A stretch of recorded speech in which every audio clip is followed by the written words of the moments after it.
Hey, what's going on, everybody? Welcome to BodyBags. It's week 171, and I'm your Sunday host, Bourgie86 here again. Yes, I am back, and now what I got for you guys today to review is a film from 1994, which I didn't know much about. It's one that's been in the collection for like about a month now. I wanted to check it out for you guys. And it goes by the title of Phobe, the Xenophobic Experiments, yes. This is released by Intervision, which is a sub-label of Severin, if you don't know about them, who is a company that when they first started out, they started like branching into like shot on video slash like German splatter area of films.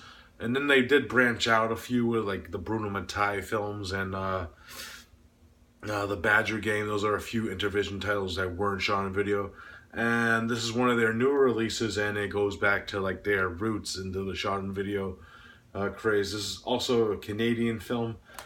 Didn't know much about this, but when I was reading about it on the back cover, it doesn't really give you like a synopsis.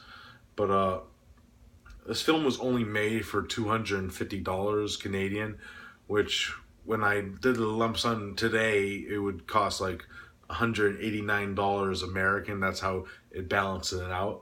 So it was like, really? That's kind of interesting that they did that with this film and stuff. But going into the plot of this one, we're introduced to what ends up being our main setting. This man named Sergeant Dapp, who's this weird, like kind of like a police officer type of sergeant from a different planet, ends up getting a mission to go find what is known as this Phobe, which is kind of like a xenomorphic experiment. That's what the Phobe is short for. Who ends up escaping the lab and ends up traveling to Earth. So it's up to Dapp to try to find out where this creature is before we find out that it can actually reproduce asexually.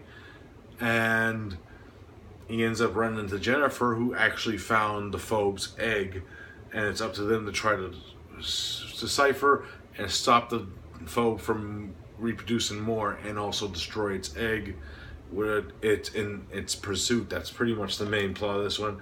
Kind of like a complex story for like this type of film.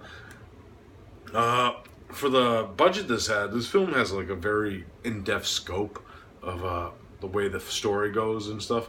And I really did enjoy how like this film has some cheesy effects in it, but most of the effects do look good for what the cost of this film does. It kind of looks like a larger scale production than it should be. Like certain things that happen, like they have like lightsaber battles and stuff in this film, which is pretty like a simple effect, but to make it like really look great, they do a really good job of making like that effect. There is some like weird like computer graphic like scenes of like like the spaceships taking flight and stuff, and those kind of do look kind of dated for the time, but they still look fun. Now the Phobe itself is very cheesy, I have to add. It has like the way I describe it, the way he's dressed and stuff, he's kind of dressed like the killer from the Prowler in a way, but with the face, his face kind of looks like maybe like a leftover mold from like a Planet of the Apes movie. That's what the only way I could describe what his actual face looks like.